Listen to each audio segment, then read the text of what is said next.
Hey guys, and welcome back to another episode of Deck Tech. So today we are going to be talking about a brand new deck, and it's going to be the last one of the monocolor series. So I have been working for a long time on trying to get a white deck done, and I hadn't been able to. I didn't know much about the white color as a whole, about its strengths. I knew the strengths, but I was thinking it was very skewed towards land destruction, which is something that people don't like or don't tend to allow on Commander. And it's also something that has a little amount of draw, a little amount of ramp, little amount of tutors. Therefore, it's not really playing in the ways that I want to play. It doesn't have a lot of infinite combo outlets. It doesn't have a lot of those cards that tend to be maybe something that's like a quick win or a gotcha win. It's difficult, and so there's many avenues that I like to take whenever I'm playing, and I felt like on white I couldn't do that. And so whenever the Game Changers list came out, I had a very hard time trying to get something together, but I stumbled upon the idea that maybe I can find a theme in white, but if I stay away from a theme, then I can actually get some synergy working. So this is what came out. I hope you enjoy it.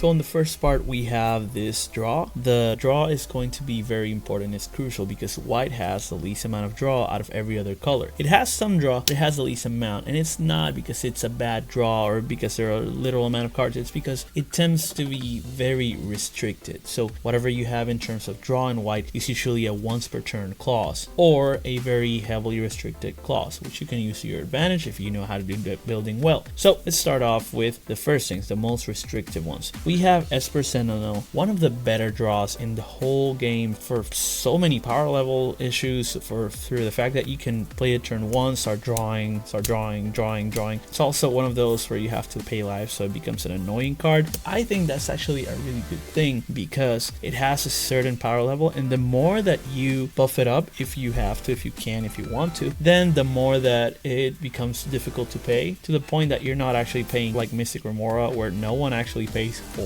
one draw on a non-creature. You can just play around it, try to play creatures only, or not play until that guy's unable to pay himself, right? So if you can wait it out on the Remora, then it becomes a draw for everyone, and that way that guy doesn't get more draw than anyone else. They'll play only creatures, pass, so people ramp out evenly. In the case of Esper Sentinel, it's going to be that pay one, no, draw one card on every single turn, so it can give you up to 3 per round. That's really good draw, especially on white. The other kind of draw that we have that's exactly that way is going to be the Trouble in Pairs. If it's a second spell, draw a card, but it's like 3 draws in one. If it's also an opponent attacks you with 2 or more, draw a card. If they draw their second card, draw a card, or the second spell, draw a card. So it's 3 instances of draw that it can do, and so that's really nice. And then it just skips extra turns from opponents, so that's not really something that matters for us unless we actually get a bracket 4 game. Then that would be great, but I don't even know why Trouble in Pairs was actually maybe for the draw, but it's an anti-extra turn, so why won't you want to leave that open in all of, I don't know, bracket 4 so that people can play it, right? That kind of thing. The other one is going to be another once per turn clause, so it's going to be the Tokacious Welcome, 3 cost enchantment for whenever one or more creatures with mana value 3 or less enter the battlefield under your control, draw a card. This can only trigger once each turn. See, so that whenever is like great. How many mana value 3 creatures can come in, especially on token players, right? But then it's like, ooh, under my control I can make tokens, but if I don't make tokens I get less draw, but it's just 1 per turn. So and so you want to maybe try to keep making tokens on everyone else's turns to maybe exploit this card, but usually it just becomes a once per turn, so once per round situation. And we also have the Mangara itself. Mangara is a great draw card that's dissuading people from attacking you, so it's got lifelink. It's a 2/4, but what matters most, this is basically an enchantment, right? It's going to be this clause that says whenever an opponent attacks with 2 or more, draw a card, and whenever they cast their second spell, draw a card. Kind of like Trouble, so it's going to be that kind of card that we are playing around. Same thing is going to happen here. Whenever you get once each turn 2 or less enters the battlefield, draw a card, and then that's the conditional stuff that we were talking about. Over here we have whenever an opponent searches their library, gain a life,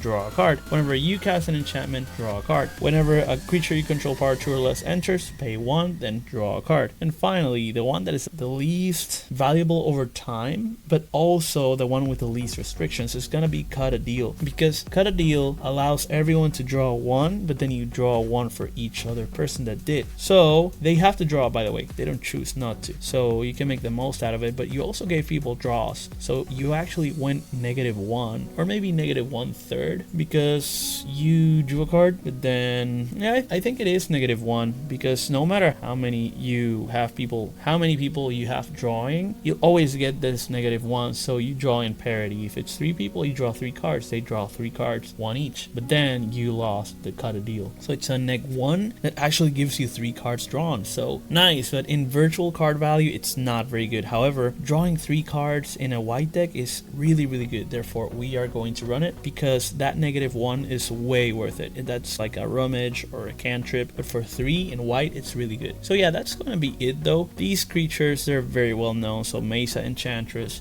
is typical Enchantress deck, but it's the only Enchantress that's in white. Then you got Esper Sentinel, the only artifact enchantment that draws in white. You got Archivist of Ogma, the only draw that is in white for searching. Then you got Tokasia, Trouble and Pair, Mangara, whenever stuff enters. Same with these two. Welcoming Vampire, Mentor of the Meek, whenever they activate or whenever something triggers, which is really good because you'll see in other cards that have value. I'll actually show it now, but I'll make another video about it. For example, if you have Teshar, well, if things are going to start getting removed on your side of the field, you can actually return it whenever you cast a historic spell. So anything legendary, anything that's a saga, we don't run sagas here, but also anything that is an artifact, yeah, it can bring something that's value 3 or less. So anything value 3 comes back. On the other hand, we have trigger doublers. So anything that's a trigger, something that dissuades from that kind of thing, it's really good. So this trigger doubler says whenever a permanent entering the battlefield casts a triggered ability, then that triggers an additional time for you, but it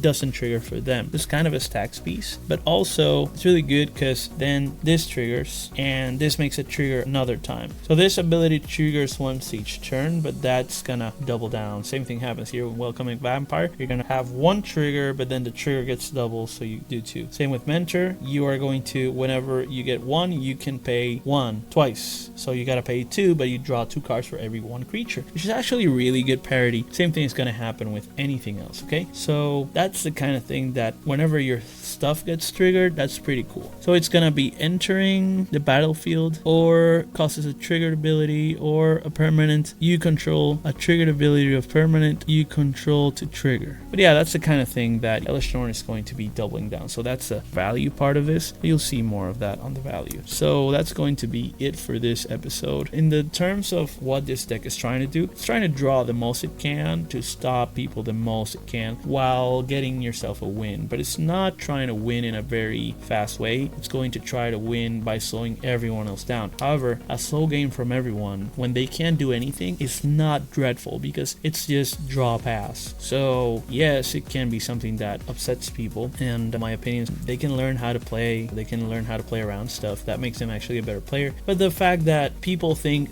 the turn is gonna last forever because you're just there, I can't do anything. If you can't do anything, you pass. You don't just stare at your hand, literally, in case you have no cards. You don't do that. You just pass as soon as you start land pass, skip a land pass. But I keep draw. And so draw pass or draw land pass is something that tends to happen. Sometimes when it's under rule of law, you do draw, land, spell, pass. Draw, land, spell, pass until you run out of lands or you run out of spells. And then it's gonna be draw pass until you get something that you can play, either land or a spell. So if people are limited in the amount of time that they can do stuff, the game is gonna take longer in terms of turns, but it's not gonna take longer in terms of time. Therefore, a Stax deck that tries to equally lower everyone's ability to play is actually gonna be the same amount as a deck that's really fast and explosive, that's trying to get everyone else beat to the finish line by doing some wacky action while they are also themselves playing a lot. You actually get to play smaller amounts of turns, therefore you kind of play more. You play more turns, more lands, more spells one by one, compared to maybe you have a slower deck where you play 1 or 2 spells per turn,